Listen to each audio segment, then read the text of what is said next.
potensi pengolahan produk pangan untuk ketela ini khususnya itu sangat luas ya, karena produk ketela sendiri itu banyak banget manfaatnya, dalam artian dia mudah ditumbuhkan, mudah dibudidaya, dan harganya cukup terjangkau.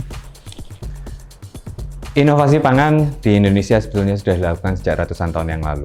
Di Keraton Jogja sendiri tercatat ada ratusan, bahkan mungkin mendekati angka 1000 menu-menu baru dibuat oleh para kreator inovator pangan dari zaman-zaman sebelumnya. Di mana para inovator pada saat itu berpikir bagaimana caranya menciptakan makanan yang memiliki rasa baru yang akhirnya akan bisa disukai oleh sultan yang bertahta untuk disajikan kepada para tamu-tamunya. Inovasi ini mestinya tidak berhenti, di mana kita sudah lebih global. Indonesia harus mengambil panggung yang lebih luas bagi inovasi pangan dan untuk gastronomi di dunia. Melalui Pangan Fest ini bisa menjadi batu loncatan untuk kita bisa meraih panggung yang lebih besar bagi pangan dari Indonesia.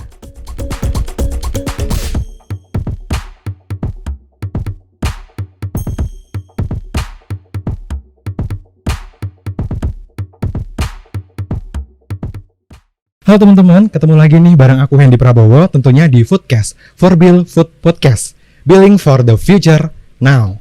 Nah, di kesempatan kali ini kita bakal ngobrol-ngobrol lagi tentunya dengan tema yang berbeda dan tentunya sangat inspiratif banget. Nah, kalau ngobrolin soal makanan nih, di Indonesia itu memiliki makanan yang beragam, apalagi sumber karbohidrat. Nah, karbohidrat itu beragam banget. Salah satunya adalah ketela. Nah, olahan dari ketela pun tuh bermacam-macam gitu, nggak cuma direbus aja, nggak cuma digoreng aja, nggak cuma dibikin getuk aja, tapi banyak banget inspirasi dan juga olahan-olahan yang baru yang terus diinovasi. Salah satunya adalah olahan dari Michael Sigit ini, yaitu salah satu dari owner dari Getuk. Halo Michael. Halo Kak Andi. Oke, gimana nih kabarnya? Ya, puji Tuhan baik. Oke, perjalanan dari mana nih akhirnya sampai di sini? Perjalanan dari rumah sih tadi Kak. Oke, rumahnya asli dari? Asli dari Jogja. Oke, asli dari Jogja gitu. Ya. Nah, di Jogja sendiri kenapa sih akhirnya memilih getuk gitu? Gini sih Kak, karena getuk itu salah satu makanan tradisional juga ya dari Jogja ya, salah satu makanan khas yang cukup banyak terkenal, tapi lebih banyak orang tuh kenal dengan getuk yang modelnya empuk-empuk gitu loh. Nah, kita pengen membuat sebuah inovasi dari getuk ini, gimana sih caranya biar dia bisa dinikmati oleh banyak orang di berbagai lokasi, tapi fusion, jadi setiap orang tuh bisa enak juga menikmatin, dan kekinian lebih ke arah kayak apa sih yang anak muda itu suka atau semua kalangan juga bisa menerima, dan salah satunya adalah keripik. Kenapa nggak dikeripik? Oke, jadi getuk yang sekarang itu nggak cuman pas dimakan cuman lembut di mulut, tapi kriuk-kriuk gitu ya bunyinya. Iya. Oke, nah produknya ini namanya getok, ya kan? Getok atau getuk ini bacanya gimana? Bacanya sebenarnya kayak getuk biasa. Getuk biasa. Nah. Itu dari kata get sama tuk gitu. Oke. Yang beda apa sih ini dari produknya ini? Bedanya itu lebih ke arah teksturnya sih Kak. Kalau misalkan orang pada tanya nih misalkan, Kak itu dari singkong ya? Iya, memang dari singkong, memang dasarnya singkong. Cuman teksturnya beda nih. Kalau pakai singkong biasanya kan dia agak tajam, menimbulkan kesan tajam. Nah, kalau ini dia lebih ke arah ada kesan empuknya, tapi tetap renyah. Nah, itu bedanya teksturnya gitu. Kalau dari rasanya sendiri, rasa singkongnya tuh masih berasa atau enggak sih sebenarnya kalau udah diolah kayak gitu? Oh, masih Kak. Rasa singkongnya masih berasa sih Kak. Cuman kita tambahin nih ada perpaduan dengan varian produk rasa-rasa yang lainnya. Jadi kita udah nyediain kurang lebih ada 6 rasa, jadi biar lebih menarik juga buat kalangan. Gitu. 6 rasa itu apa aja? 6 rasa itu ada barbecue, spicy balado, original, cheese, seaweed, sama black pepper beef. Yang jadi favorit best sellernya apa nih? Wah, kalau paling banyak orang cari nih ya itu barbecue Kak biasanya, sama seaweed ini kayak bubuyutan. Jadi ini teksturnya mungkin kalau dimakan mungkin lebih kayak kentang gitu ya, lembut gitu. Iya. Kriuknya itu lembut, bukan yang nyangkut di gigi gitu ya. Iya betul. Kadang orang juga kayak ketipu, ini kentang ya? Bukan, ini getuk. Oke. Nah, menurut kamu sendiri potensi ketela di Jogja sendiri itu seperti apa sih? Sebenarnya kalau potensi ketela di Jogja ya itu cukup tinggi. Cuman mungkin kalau dari sisi bahan lebih banyak ngambilnya di luar kota. Cuman untuk peminatnya orang suka ngemil dan sektornya ketela, menurut saya peluangnya masih tinggi. Gitu. Dan untuk keripik getuk sendiri, saya yakin dan menurut saya peluangnya cukup tinggi karena belum banyak orang tahu keripik getuk itu seperti apa. memang agak sulit di awal kita untuk mengubah persepsi orang, ini getuk loh, ini serius getuk Iya. misalkan, atau seperti apa, atau bagaimana mereka bisa menghargai lebih banyak kesingkong. Cuman kami dan tim itu percaya bahwa keripik getuk ini punya masa depan yang baik. Oke. Nah, kenapa tadi akhirnya memilih ketela-ketela dari luar daerah gitu? Nah, luar daerahnya itu dari mana aja biasanya? Sampai luar provinsi kah atau tetap di Pulau Jawa kayak gitu? Oh iya. Kalau ketela sendiri itu paling banyak kan biasanya di dataran agak tinggi-tinggi dikit. Nah, lebih enak sih teksturnya karena lebih banyak yang ketela-ketela yang enak. Sebenarnya gini sih Kak, ketelanya tuh macam-macam ya. Cuman yang kami pilih itu dari daerah Muntilan sama Borobudur kayak sana, karena memang teksturnya beda dan mungkin rasanya juga beda karena struktur tanahnya kan sudah ada beda sendiri gitu. Nah, olahan getuk itu kan olahan dari ketela itu kan banyak banget macam-macam gitu. Nah, potensi untuk produk olahan ketela itu menurut kamu gimana sih? Apakah di pasaran tuh sebenarnya banyak banget peminatnya atau seperti apa? Kalau menurut saya untuk potensi pengolahan produk pangan untuk ketela nih khususnya itu sangat luas ya, karena produk ketela sendiri itu banyak banget manfaatnya, dalam artian dia mudah ditumbuhkan, mudah dibudidaya dan harganya cukup terjangkau, sehingga menurut saya sih sektor yang hot juga untuk bisa diolah ke produk-produk lain yang bisa bernilai lebih kayak gitu. Kayak ada orang bikin kayak brownies, bisa jadi brownies ketela dan macam-macam. Dan itu menurut saya inovasi yang masih hot-hotnya juga, kita bisa mengenalkan semuanya dalam bentuk ketela gitu. Kalau setahuku tuh dulu tuh getuk tuh mentok-mentoknya itu cuma digoreng doang. Itu gara-gara getuknya basi gitu kan. Kan kalau getuk basah itu kan emang nggak bisa bertahan lama gitu. Betul. Dan akhirnya sekarang malah ada variasi dibikin keripik kayak gitu. Nah, kalau selama ini kamu udah berapa lama sih menjalani usaha ini? Kurang lebih 2 tahunan sih Kak. Nah, selama 2 tahun ini bagaimana perkembangan di pasar sendiri? Apakah orang-orang benar-benar peminatnya bisa sebanyak itu, peningkatan atau seperti apa?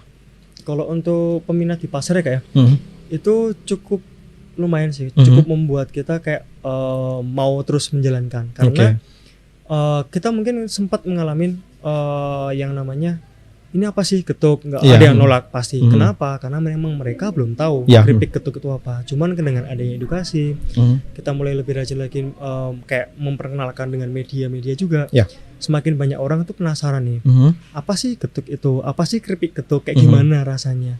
Dan mulai merambah pasarnya. Dulu awalnya cuma di Jogja aja seperti itu. Sekarang mulai ada orang-orang yang di luar Jogja kayak Jakarta, Surabaya dan kawan-kawan. Mereka tertarik juga dengan produk getuk. Bahkan sempat ada juga yang order banyak, bermitra juga dengan kami di luar kota dan di luar pulau seperti itu. Jadi kan kita senang aja dengan kita membawa produk lokal ini tuh sampai ke kancah yang lebih luas kayak gitu. Nah, kenapa sih akhirnya memilih untuk mengubah getuk ini menjadi keripik yang sekarang ini gitu? Karena kalau getuk gitu-gitu aja ya sebenarnya ini sih Kak enak. Ya getuk yang ada tuh enak juga. Cuman kita pengen membuat getuk ini tuh bisa dinikmati dimanapun tadi. Dimanapun kami bisa kirimkan produk ini ke berbagai macam daerah, sehingga orang-orang di luar itu juga bisa merasakan keripik getuk atau produk pangan lokal yang ada di Jogja maupun di daerah Jawa Tengah. Sehingga kayak orang-orang yang ada di luar pulau, mereka bisa menikmati juga, karena kalau produk kering otomatis lifetime-nya lebih panjang. Iya, benar Bang. Dan kemudian treatment-nya lebih tinggi juga. Di sisi lain peluang untuk kerugian atas kerusakan produk itu lebih minim, karena kita bisa mentreatment dan bisa memperkirakan ini kira-kira bagaimana kita membagi cara menjualannya dan kawan-kawan.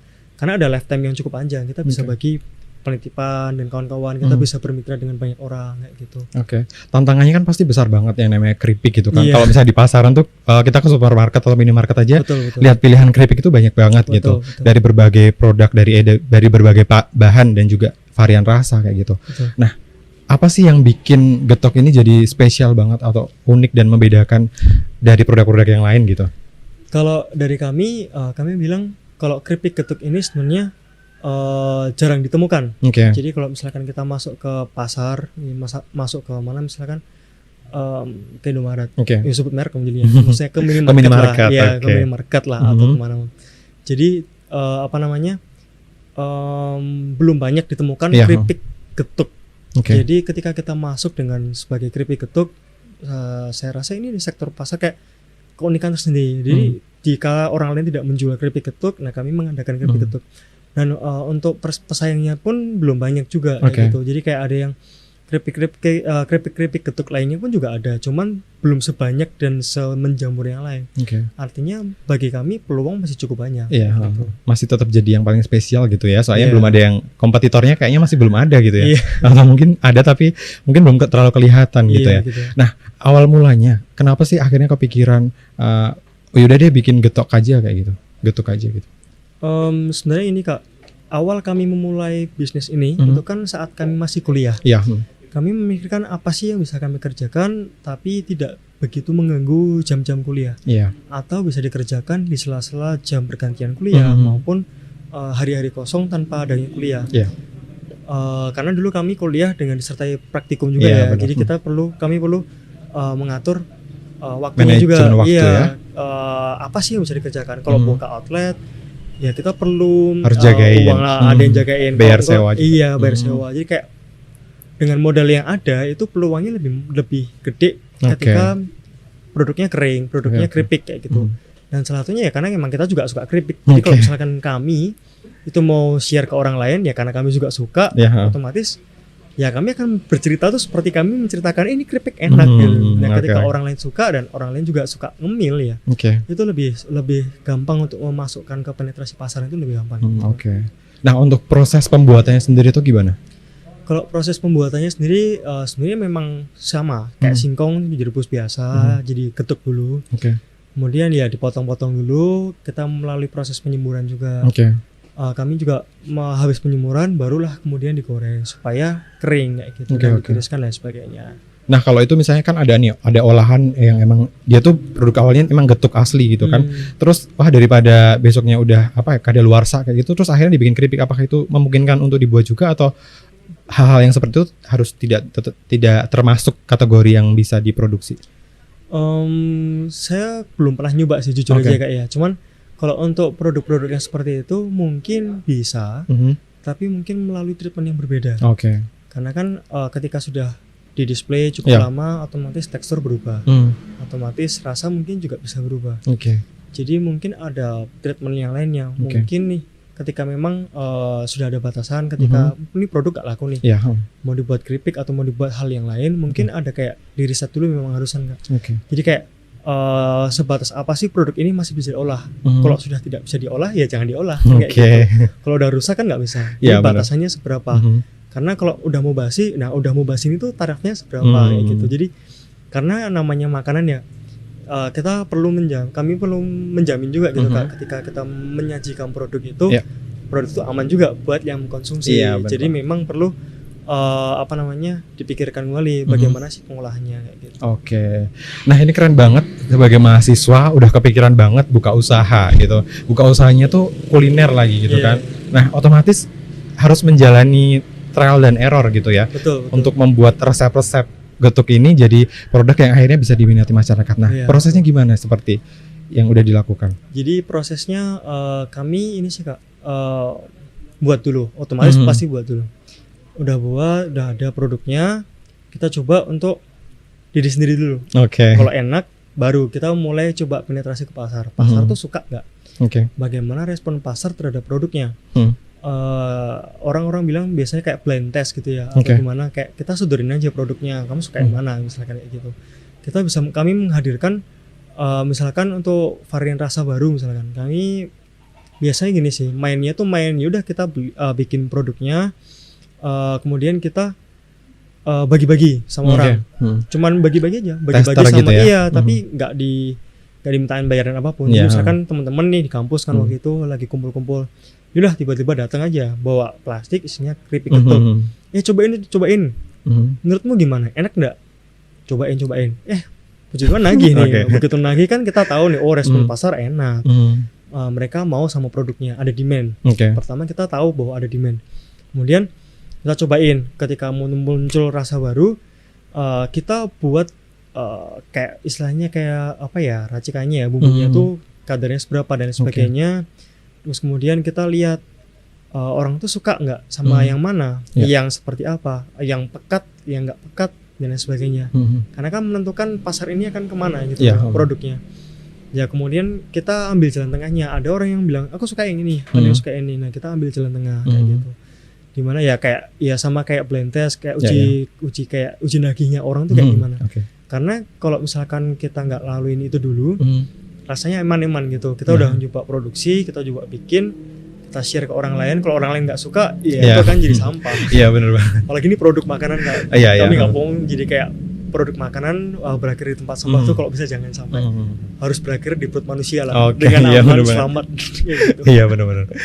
Nah sebagai mahasiswa gitu bikin usaha dan modalnya tuh nggak cuman modal apa ya resep doang, bisa resep doang nyobain, tapi kan ketika memproduksi pasti butuh yang namanya peralatan juga, butuh SDM gitu. Nah apa yang kamu lakukan untuk mengatasi atau mewujudkan apa poin-poin tersebut? Kalau bagi kami sih Kak, itu start from small. Jadi kami memulai sesuatu itu dari hal yang kecil dulu. Jadi kami tidak muluk-muluk harus punya mesin yang besar, kami tidak muluk-muluk punya karyawan yang banyak. Kami menyesuaikan dengan kebutuhan, menyesuaikan dengan apa yang ada, kita perdekat sedekat mungkin sesuai dengan harapan dan ekspektasi.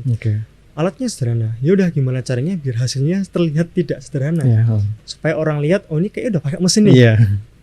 Ya belum tentu juga, tapi kami berupaya sebaik mungkin untuk bisa menghadirkan produk ini itu sebaik mungkin juga di tangan konsumennya. Jadi orang ketika lihat wah keren juga ya kayak gitu, karena kayak kemasan kami juga juga uji cobakan produknya ini Kak untuk kayak uji nutrisi dan kawan-kawan, supaya orang tuh akan lebih percaya lagi ketika lihat udah ada AKG-nya dan lain sebagainya. Jadi persiapannya walaupun mungkin gimana ya, jadi kalau misalkan nih beri peralatan belum benar-benar mumpuni misalkan, kita lebih dialihkan bagaimana tampilan itu bisa menutupi peralatan, supaya orang tetap mau memberikan apresiasi terhadap produknya dan produk bisa terjual dengan baik kayak gitu. Nah yang namanya bikin usaha itu pasti nggak lepas dari yang namanya kendala kan. Nah kamu sendiri kendala apa aja sih yang udah pernah dihadapi atau kendala terberat apa nih yang dihadapin gitu?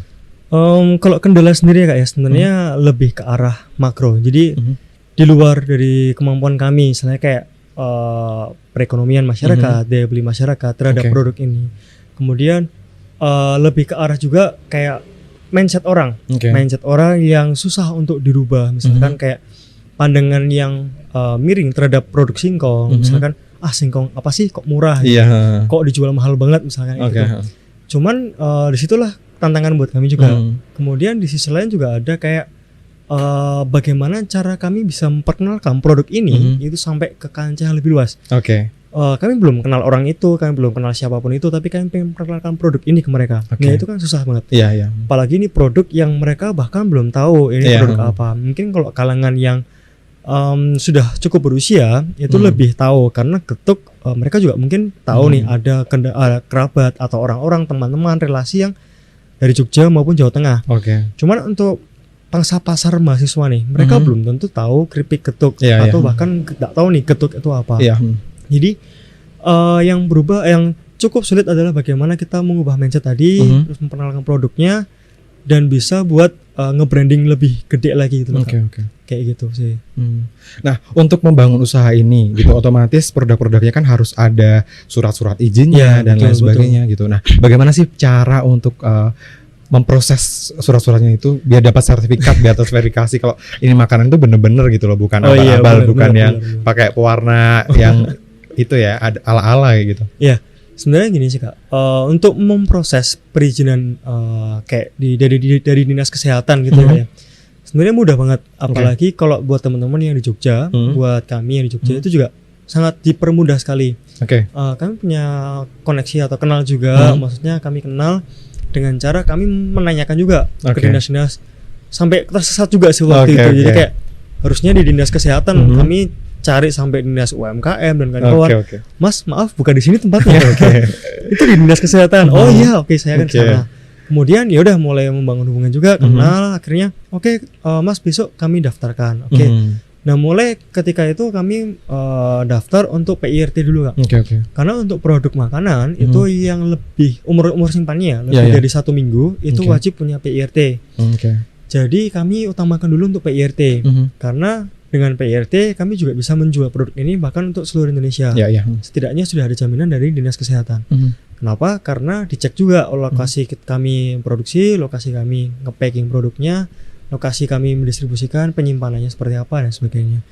Jadi ketika ada surveyor datang sudah dijamin dan sudah ada kayak checklistnya sendiri kayak gitu. Oke.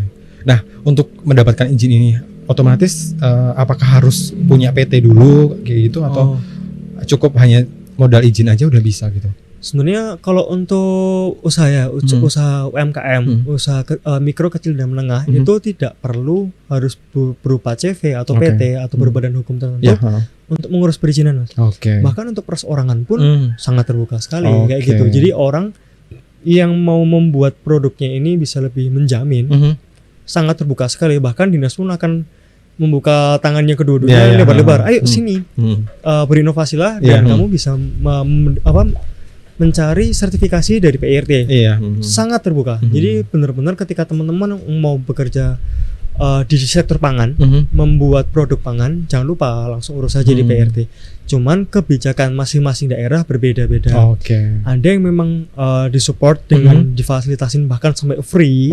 Ada yang memang cukup membayar, tapi untuk membayar pengecekan kayak kualitas air di lokasi produksi misalkan, atau kayak apa ya, selain itu kayak kualitas sumur biasanya, kualitas sumur atau air pump dan kawan-kawan itu yang paling penting sih dari puskesmas. Gitu. Mungkin bisa digambarkan gitu secara secara umum aja gitu. Kemarin tuh prosesnya gimana sih dapetin surat-surat izin itu pengajuan? Jadi kalau pengajuannya tuh gini Kak, kami datang ke Dinas Kesehatan, kemudian dari Dinas Kesehatan menyampaikan bahwa ada berkas-berkas yang perlu dipenuhi dulu sebelum untuk memajukan ke pendaftaran. Saat itu kami mengajukan produknya itu ada A, B, C, D, E, bahannya dari A, B, C, D, E. Kemudian ada etiket itu kayak gambar logonya, kemudian gambar produknya itu seperti apa, ditampilkan dulu dalam bentuk print out kayak gitu. Kemudian dikumpulkan. Begitu dikumpulkan, kami akan dijadwalkan untuk melalui PKP atau penyuluhan keamanan pangan. Jadi sebelum sampai ke surveyornya datang ke tempat produksi, itu kami perlu melakukan pelatihan dulu kayak PKP. Nah, pelatihan itu didatangkan dari narasumber kayak BPOM, kemudian dari orang-orang yang memang punya concern itu di bidang pangan, kayak dari food tech-nya UGM dan kawan-kawan, dosen-dosen besarnya itu dipanggil. Kemudian diminta untuk menyampaikan bagaimana sih mentreatment makanan itu, mentreatment lingkungan atau menyediakan lingkungan yang baik dan pantas untuk makanan ini sehingga waktu dikemas tidak mendatangkan suatu hal yang buruk buat masyarakat maupun konsumennya. Jadi kayak kami diberikan pelajaran dulu. Jadi supaya kalau misalkan kami tahu ada yang salah nih, ada yang kurang, kami bisa memperbaiki dulu. Ketika sudah bisa memperbaiki itu, kami akan dilanjutkan untuk proses pendaftaran berikutnya. Ini proses pendaftaran untuk lebih ke arah PIRT-nya tadi. PIRT adalah perizinan industri rumah tangga. Jadi kami diberikan form tambahan lagi. Kami selipkan juga dengan yang tadi kami udah siapin di awal ya, form-form dan print out-nya tadi. Kami kumpulkan. Begitu sudah dikumpulkan, sudah di ACC misalkan, nantinya karena gini, waktu pengumpulan itu salah satunya ada sertifikat penyuluhan keamanan pangan. Jadi yang tadi pelatihannya itu nanti keluar sertifikat dulu. Baru dengan ada itu untuk dilanjutkan ke perizinan, pengajuan perizinan. Nah, kalau udah selesai nih, udah sampai ke tahap itu, akan adanya dijadwalin tuh Kak, dijadwalin, kemudian dihubungi dari dinas. Kak, tanggal sekian kami akan ke lokasi. Kami akan melakukan survei. Nah, saat di hari itu dilakukan survei, dicek apakah produksinya dekat dengan misalkan hewan-hewan, kandang hewan dan kawan-kawan, atau dekat dengan kamar mandi misalkan, bagaimana wastafelnya atau tempat cuci tangan dan kawan-kawan, kebersihannya seperti apa. Itu semua dipertimbangkan. Jadi perlu banget kayak gitu Kak untuk menjamin produksi ini dengan baik kayak gitu. Ada uji produk juga berarti ya? Kalau uji produk tidak selamanya ada. Jadi lebih ke arah kayak bagaimana lingkungan itu layak untuk memproduksi sesuatu hal kayak gitu. Nah, setelah membuat surat atau suratnya udah dapat nih gitu, apakah tiap bulannya itu juga tetap ada pemantauan juga atau gimana? Lebih ke arah ini sih Kak, karena surat itu kan bertahan selama kurang lebih 5 tahun. Oke. Jadi 5 tahun sekali akan ada perpanjangan. Oke. Kalau perpanjangan bisa jadi ada survei ulang. Oke. Atau ketika kami melakukan pemindahan posisi produksi atau lokasi produksi, bisa jadi ada peninjauan ulang seperti itu.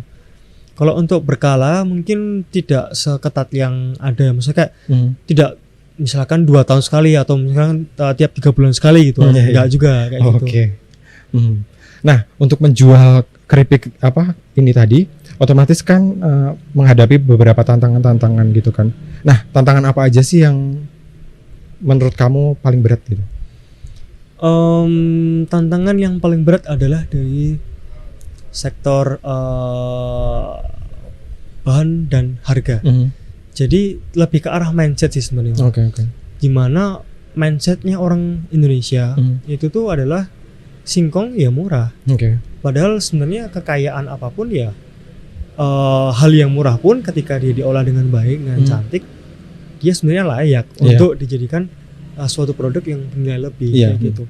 Tergantung bagaimana dibawakan. Nah, cara pembawaannya itu pun yang juga merupakan PR besar kami juga. Bagaimana kami bisa mengubah mindset orang supaya bisa menghargai singkong dengan lebih baik lagi. Di sisi lain, kami sebagai UMKM tidak bisa memungkiri bahwa produksi skala UMKM itu akan sangat bersaing juga dengan produksi skala pabrikan. Otomatis harga akan sangat bersaing kayak gitu. Itu juga salah satu yang menjadi PR besar kami. Bagaimana kami mengakali proses terjadinya produksi supaya harga itu masih terjangkau di masyarakat. Kemudian kami bisa memberikan produk yang layak dan orang itu juga senang kalau misalkan dapat produknya dengan harga yang mereka keluarkan gitu.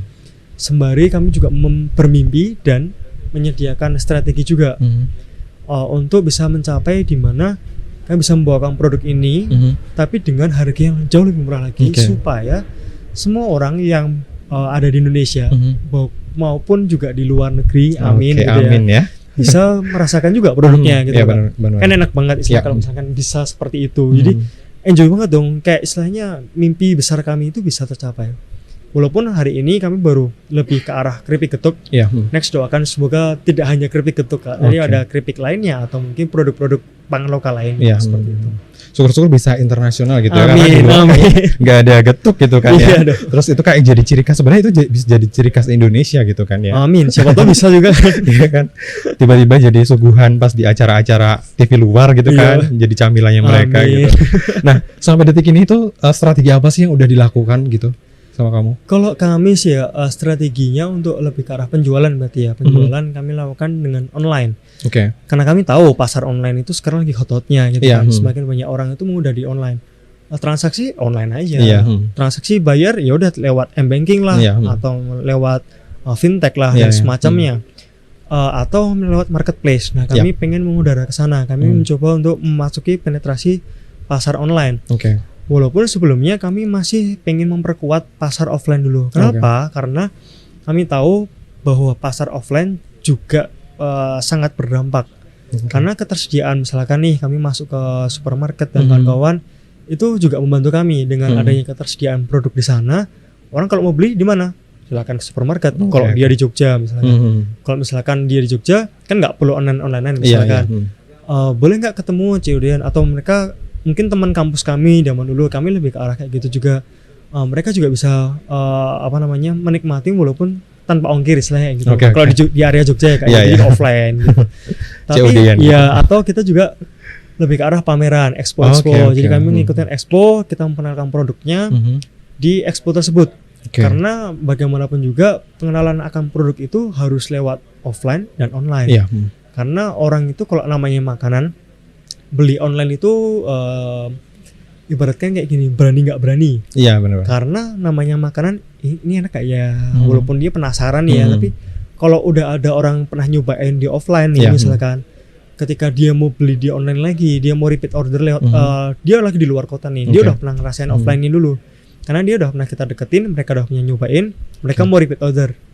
Kemudian orang yang di online kan bisa terkena impactnya juga. Nah, karena ya mereka dikuatkan dengan testimoni dari orang yang udah pernah nyobain langsung.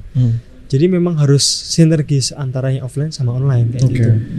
Nah, sampai detik ini nih, apa pemasaran produknya sendiri tuh udah di mana aja sih?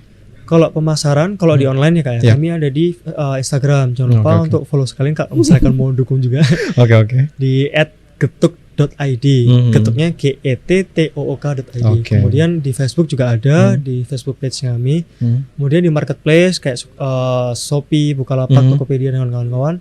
Kemudian kalau untuk offline-nya itu kami main kayak di supermarket. Oke. Kemudian sempat juga kami main di minimarket. Oke, Kemudian sektor kayak kafe, rumah Oke, makan, oke. kemudian toko oleh-oleh. Ya. Lokasi manapun yang bisa untuk kita titipin produknya. Oke. Nah, ini menarik banget karena bisa masuk sampai supermarket gitu. Kadang orang punya usaha tuh kayak ragu-ragu, berani nggak ya masukin ke Iya, supermarket gitu? Aku bukan siapa-siapa gitu, hanya butiran debu gitu kan. Nah, gimana nih akhirnya bisa berani bisa memasukkan produk-produknya sampai di supermarket gitu?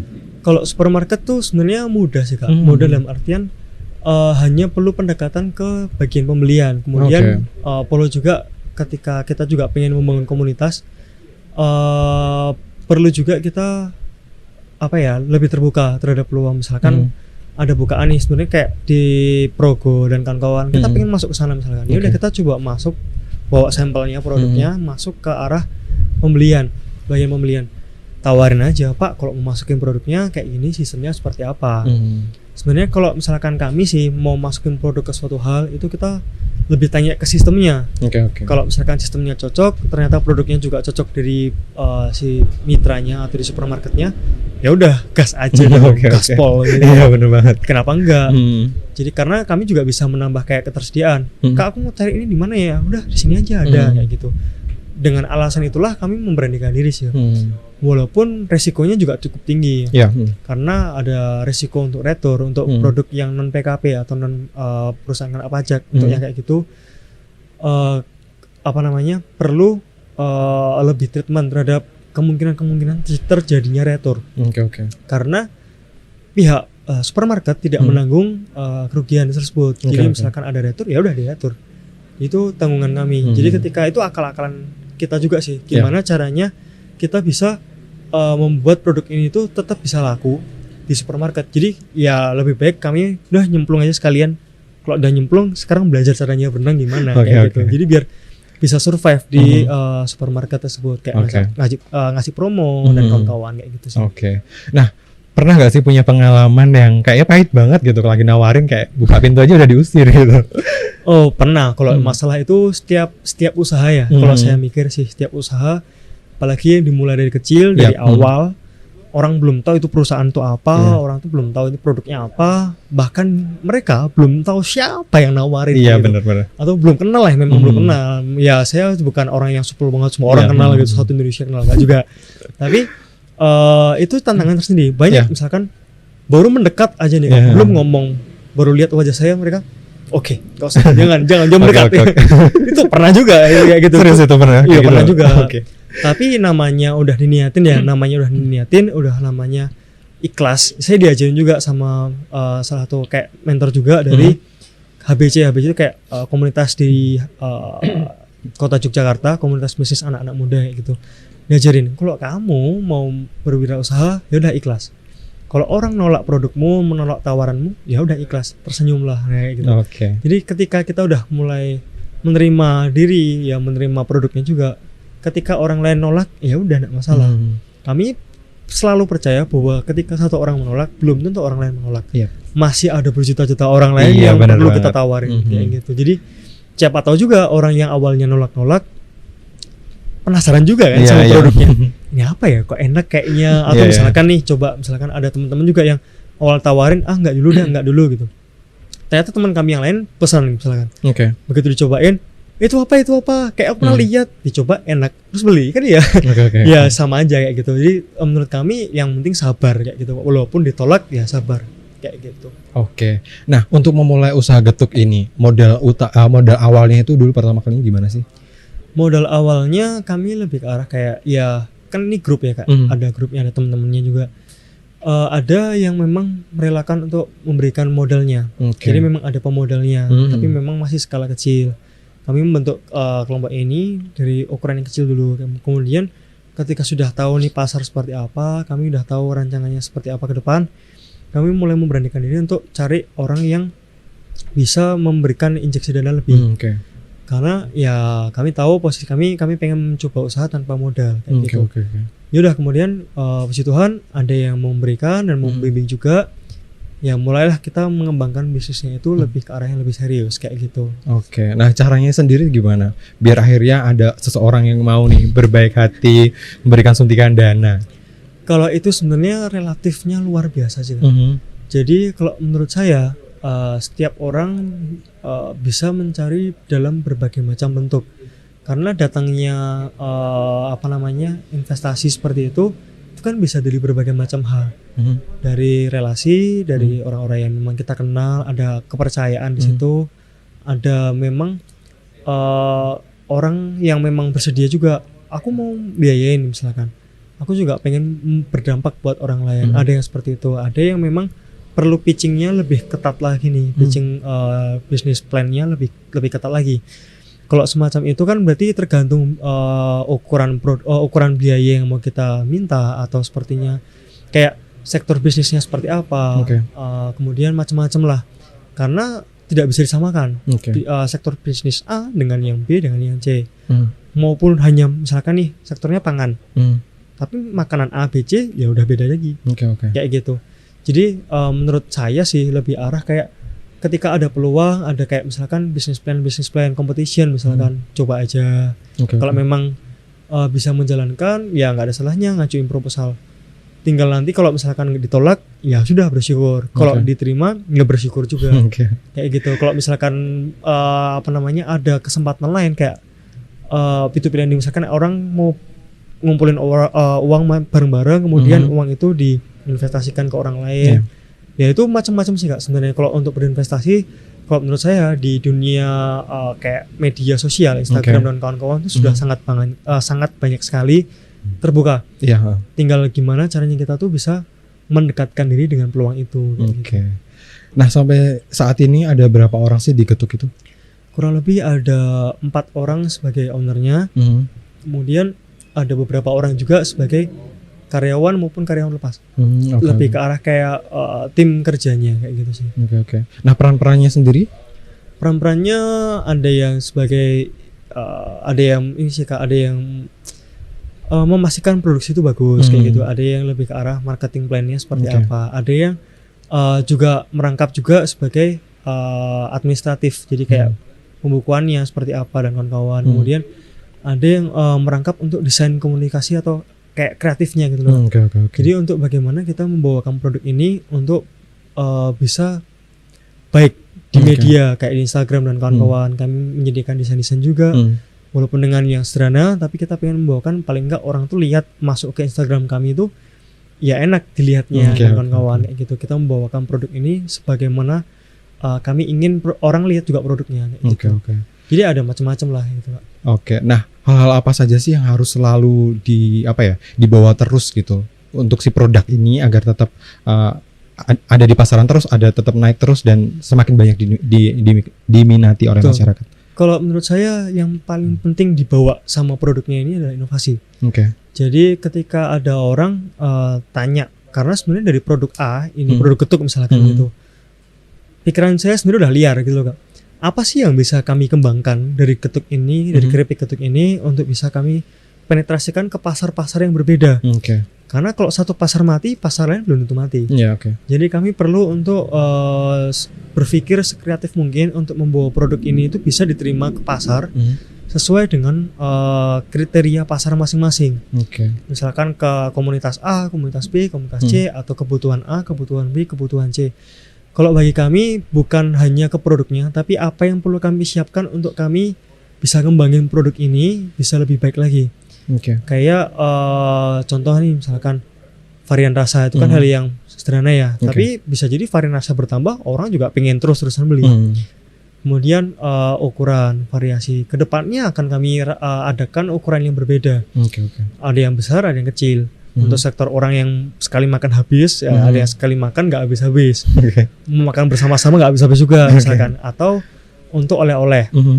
Karena udah 2 sektor yang berbeda, makanya ke depan kami juga akan mengadakan perbedaan ukuran produk kayak gitu, supaya pasar semakin luas. Semakin luas, kebutuhan orang akan produk ini lebih fleksibel. Aku pengen ini, yaudah aku ambil ini. Aku pengen kebutuhan untuk oleh-oleh, aku pilih ambil yang ini. Kayak gitu. Atau mungkin dari sisi desainnya juga, misalkan ke depannya mau dikembangin untuk lebih ke arah etnik, ada Jawa-Jawanya juga, kan itu ada belangkonnya juga di logonya. Kemudian ada kayak sesuatu hal yang dibawa, pesan-pesannya itu dibawa supaya orang itu ada pride-nya tersendiri juga ketika mereka membeli produk ini, karena ini produk lokal loh gitu loh. Jadi itu salah satu yang inti sebenarnya, karena kami pengen membawa orang lain itu sadar bahwa produk lokal itu jangan sampai mati di lokal. Harus kuat dong di lokal, istilah kayak gitu. Bahkan kalau bisa harus bersaing sampai ke internasional. Iya, benar.